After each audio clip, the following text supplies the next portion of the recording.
दोस्तों नमस्ते।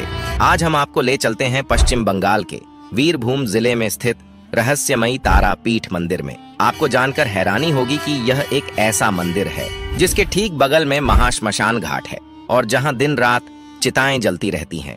जी हां दोस्तों, आपने बिल्कुल सही सुना है। आज हम बात करेंगे तारापीठ मंदिर और मां तारा देवी के भक्त अघोरी संत वामा खेपा की। हम आपको तारापीठ मंदिर के कुछ ऐसे रहस्यों के बारे में बताएंगे जिन्हें सुनकर और इस अद्भुत स्थान को देखकर आप आश्चर्यचकित हो जाएंगे। हम बात करेंगे तारापीठ मंदिर के उन रहस्यों के बारे में जिनका जवाब आधुनिक विज्ञान के पास भी नहीं है। अगर आप तारापीठ मंदिर के रहस्य और अघोरी संत वामा खेपा के बारे में नहीं जानते हैं तो वीडियो के अंत तक बने रहिए, क्योंकि वीडियो बहुत ही इंटरेस्टिंग होने वाली है। तो चलिए दोस्तों, वीडियो की शुरुआत कर लेते हैं। तारापीठ मंदिर पश्चिम बंगाल राज्य के वीरभूम जिला में स्थित है। यह मंदिर शक्ति की देवी मां तारा को समर्पित है और तंत्र साधना के लिए प्रसिद्ध है।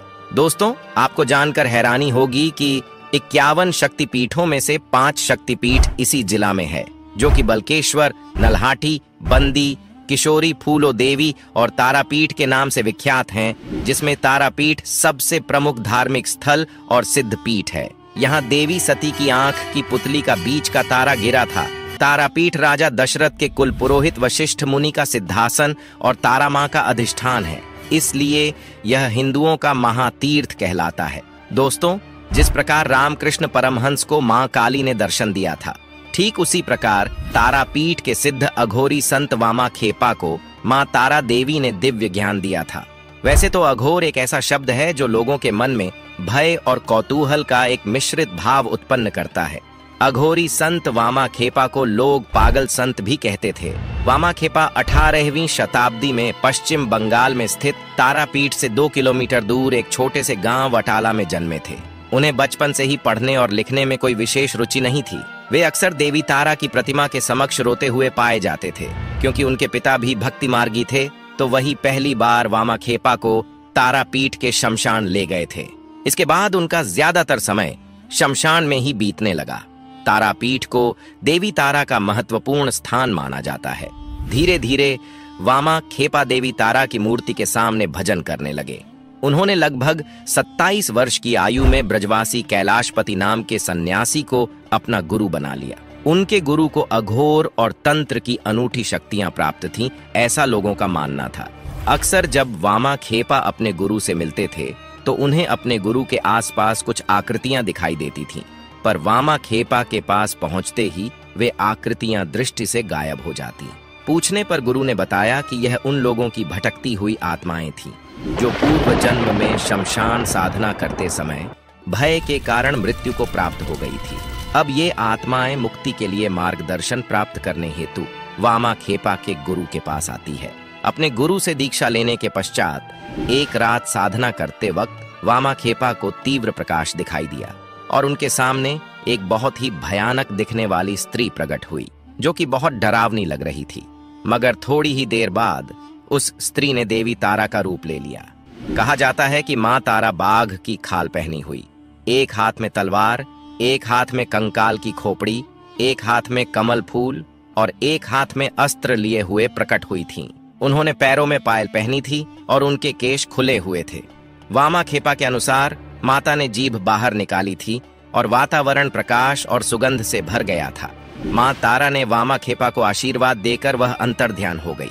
इसके बाद वामा खेपा ने तारा मंदिर के पुजारी का कार्य संभाला, लेकिन उनका पूजा करने का तरीका अत्यंत अनोखा था।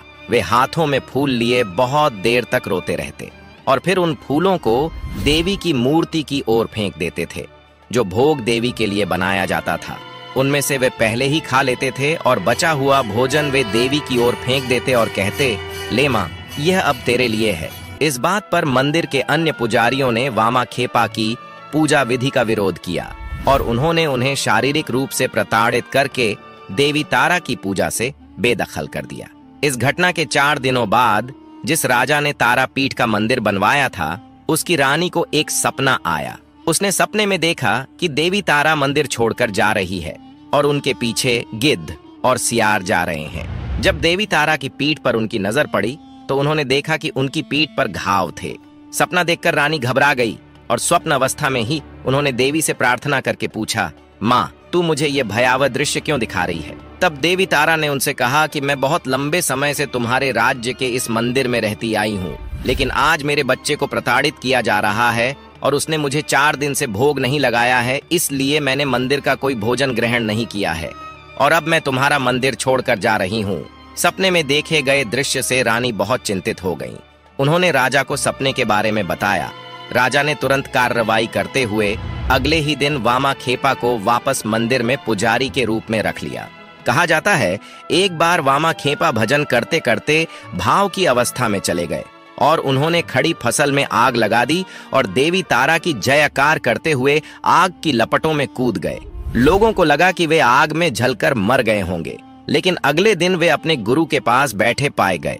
अपनी मां की निधन के बाद वामा खेपा ने शमशान में महाभोज का आयोजन किया और क्योंकि वह बरसात का महीना होने के कारण मौसम अत्यधिक खराब था, वामा खेपा ने लोगों को एक पंक्ति में बिठाया और उन्होंने अपने हाथ में मानव हड्डी को लेकर सभी लोगों के चारों ओर एक गोला खींचा और उसे अभिमंत्रित कर दिया। इसके बाद आसपास बारिश होती रही, लेकिन उस गोले के बीच में जहां लोग बैठे थे वहां पानी की एक भी बूंद नहीं गिरी। वामा खेपा भाव मार्गी होते हुए भी उच्च कोटि के संत हैं। अपनी मृत्यु से कुछ समय पहले वामा खेपा ने खुद को सांसारिकता से अलग कर लिया और उन्होंने अपना अधिकांश समय ध्यान और समाधि में बिताना शुरू कर दिया। अपने अंतिम दिनों में वामा खेपा केवल देवी तारा और मृत्यु के विषय पर बात करते थे। वे कहते थे कि देवी मूलाधार चक्र में सोई हुई हैं और ध्यान साधना के द्वारा उन्हें जगाया जाना चाहिए। केवल तभी आध्यात्मिक पराकाष्ठा प्राप्त की जा सकती है। संत वामा खेपा ने 72 साल की आयु में तारापीठ के महाशमशान में अपने प्राण त्याग दिए। दोस्तों, अघोरियों के लिए यह स्थान बहुत ही पवित्र माना जाता है। तारापीठ मुख्य मंदिर के सामने ही महाशमशान स्थित है, जहां दिन रात चिताएं जलती रहती हैं। माना जाता है कि तांत्रिक यहाँ मध्य रात्रि में अनुष्ठान करते हैं।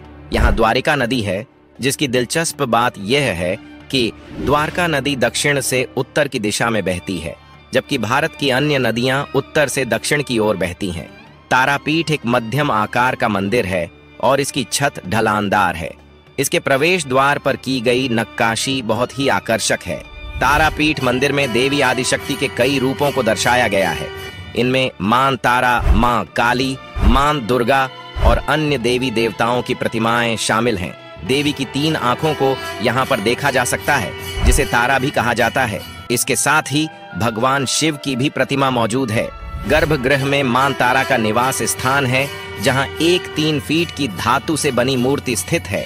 इस मूर्ति में मां तारा को बाल शिव को दूध पिलाते हुए दिखाया गया है। आपको जानकर हैरानी होगी कि यहाँ प्रसाद के रूप में शराब भी प्रदान की जाती है। यहाँ तांत्रिक साधुगण इसे न सिर्फ माता को अर्पित करते हैं, बल्कि स्वयं भी पीते हैं। इसके अलावा यहाँ रोज जानवरों की बलि भी दी जाती है। तारापीठ आने से तांत्रिकों के लिए सिद्धि प्राप्त करना बहुत आसान हो जाता है। मंदिर के पास स्थित प्रेतशिला में लोग पितरों की आत्मा की शांति के लिए पिंडदान करते हैं। माना जाता है कि यहाँ भगवान राम ने भी अपने पिता का तर्पण और पिंडदान किया था। यहाँ देश विदेश के पर्यटक अपनी मनोकामनाओं की पूर्ति के लिए आते हैं। यदि आपको भी ऐसा लगता है कि आपके जीवन में बहुत ही परेशानियां और कठिनाई है, तो तारापीठ मंदिर में जाकर मां के दर्शन अवश्य करें। अगर आपने तारापीठ के दर्शन किए हैं तो इससे जुड़े सभी अनुभव हमसे जरूर साझा करें। दोस्तों, ये जानकारी अच्छी लगी तो वीडियो को लाइक करके कमेंट बॉक्स में जय मां तारा देवी जरूर लिखें और ऐसी ही जानकारी पाते रहने के लिए हमारे चैनल को सब्सक्राइब करके बेल आइकॉन दबा दीजिए। मिलते हैं अगले एक और दिलचस्प वीडियो में, तब तक के लिए जय श्री राम।